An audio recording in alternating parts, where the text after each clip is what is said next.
Hola, el día de hoy te voy a hablar acerca del sistema nervioso, su estructuración, histología y funciones, así que vamos con ello. El sistema nervioso anatómicamente se divide en dos, sistema nervioso central y sistema nervioso periférico. El primero está conformado por el encéfalo y la médula espinal, funciona como integrador de comunicaciones, recibirá los estímulos que se originan al exterior e interior del organismo. Pero estas dos estructuras son mucho más complejas de lo que imaginas, así que vamos a explicarlas más a detalle. El encéfalo es un órgano contenido dentro de la cavidad craneal y está compuesto por millones de neuronas, células de la neuroglía. El cerebro, o también conocido como telencéfalo, es la parte más grande del encéfalo y se divide en dos hemisferios, izquierdo y derecho. Algunas áreas específicas del telencéfalo se encargan de procesar diferentes tipos de información. A estas partes se les llaman lóbulos, y hay 4 en total: lóbulo frontal, parietal, temporal y occipital. Diencéfalo. El diencéfalo es una estructura que se encuentra entre los hemisferios cerebrales y el tronco del encéfalo. Esta estructura es rodeada casi por completo por los hemisferios. Tallo cerebral. El tallo cerebral es una estructura alargada conformada por sustancia blanca y sustancia gris. Se podría decir que es una estación de retransmisión de información sensorial y motora. Mesencéfalo. Es la parte más superior del tronco encefálico que conecta al puente de Barolio y al cerebelo con el cerebro. Básicamente es el maestro de ceremonias que coordinará todos los mensajes que llegan al cerebro y salen hacia la médula espinal. Médula espinal. La médula espinal conecta el cerebro con los nervios de la mayor parte del cuerpo. Esto permite que el cerebro envíe mensajes al resto del cuerpo. Ahora hablemos acerca del sistema nervioso periférico. El sistema nervioso periférico se encarga de conectar todos los órganos y tejidos con el sistema nervioso central. El sistema nervioso periférico está conformado por 12 nervios mejor conocidos como pares craneales. Estos famosos pares craneales emergerán desde los forámenes y fisuras del cráneo, y el orden de numeración va de acuerdo con su ubicación. Es decir, desde la porción rostral a la caudal. Todos los pares craneales se originan en el cerebro, a excepción del nervio vago, pero te voy a hablar acerca de esto más adelante. Primer par craneal. El nervio olfatorio se localiza en los forámenes olfatorios de la lámina cribosa del etmoides y se encarga de conducir la sensación de olor. Segundo par craneal. Se localiza en el conducto óptico que parte de la fosa craneal media hacia la anterior. El nervio óptico transporta las sensaciones visuales al sistema nervioso central. Está formado por axones de células ganglionares y por glía. Tercer par craneal. Se localiza en la hendidura esfenoidal.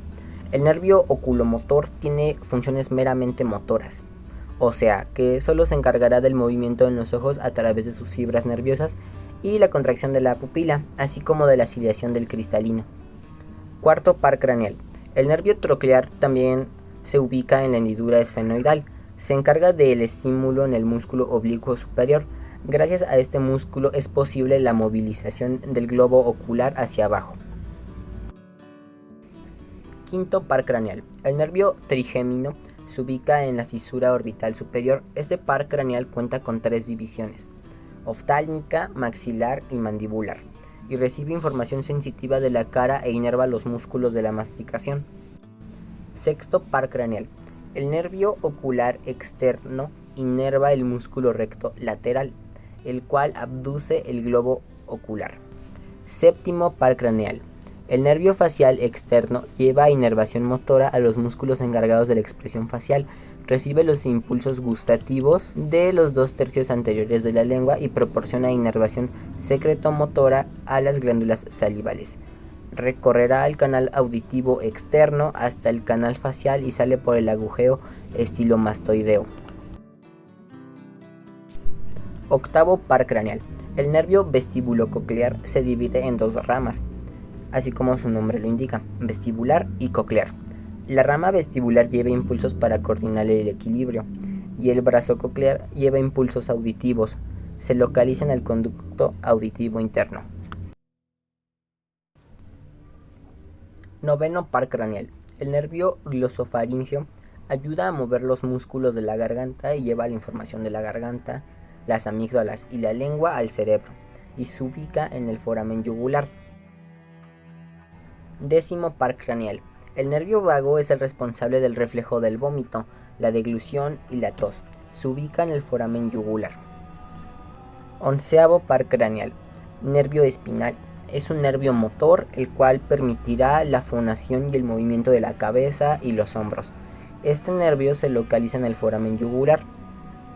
El 12º y último par craneal, o también conocido como nervio hipogloso, controla los músculos de la lengua que hacen posible el habla y la deglución. Este nervio se ubica en el conducto del nervio hipogloso. Bueno, pero para poder comprender de mejor manera el tema es necesario que conozcas la histología del sistema nervioso. Es por ello que te platicaré sobre las neuronas y las células gliares. Las neuronas son las unidades funcionales básicas del sistema nervioso y generan señales eléctricas llamadas potenciales de acción que les permiten transmitir información rápidamente a las largas distancias. El sistema nervioso cuenta con sus propias células de defensa, la llamada microglía.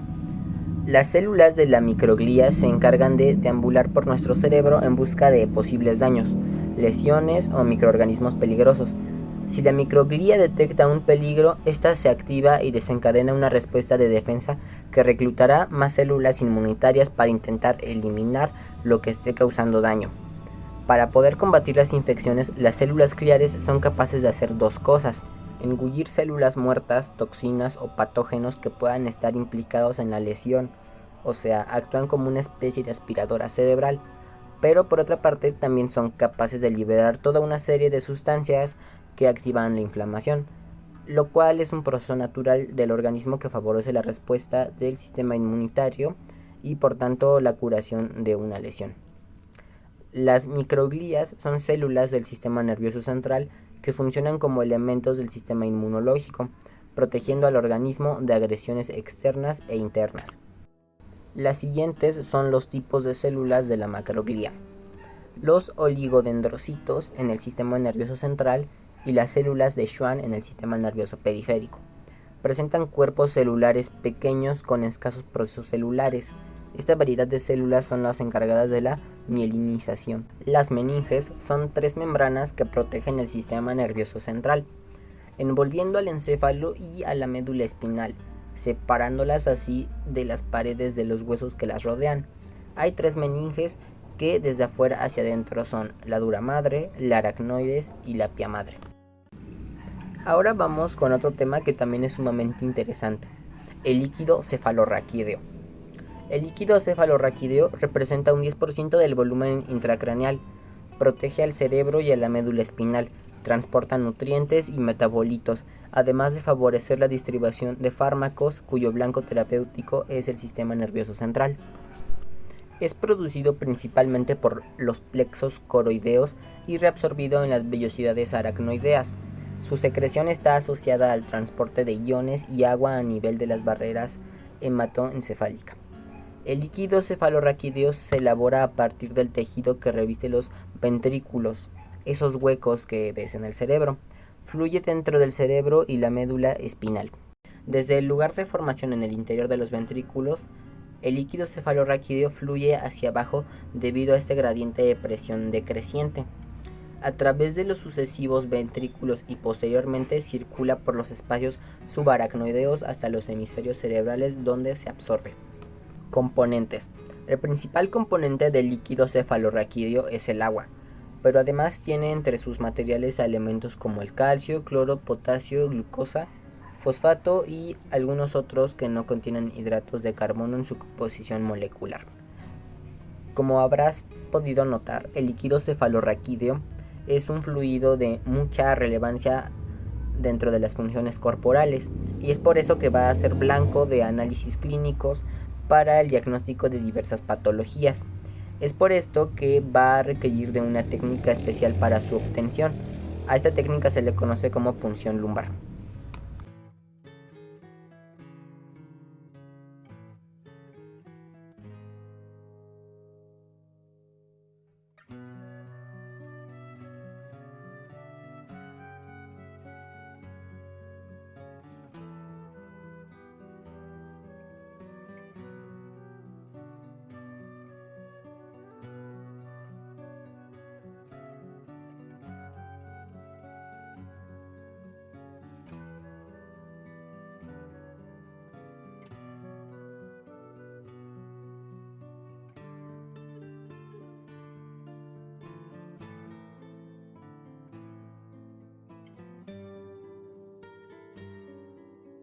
El paciente se acuesta de lado o se sienta en una mesa de exploración.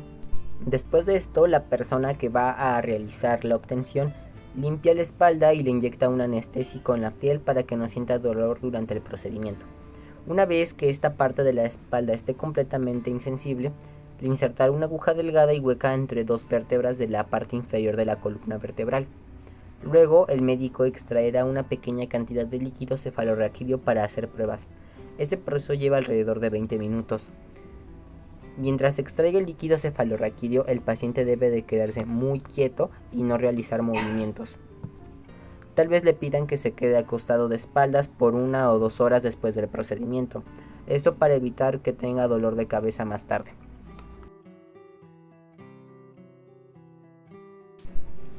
Como recordarás, el sistema nervioso periférico se divide en dos, somático y autónomo.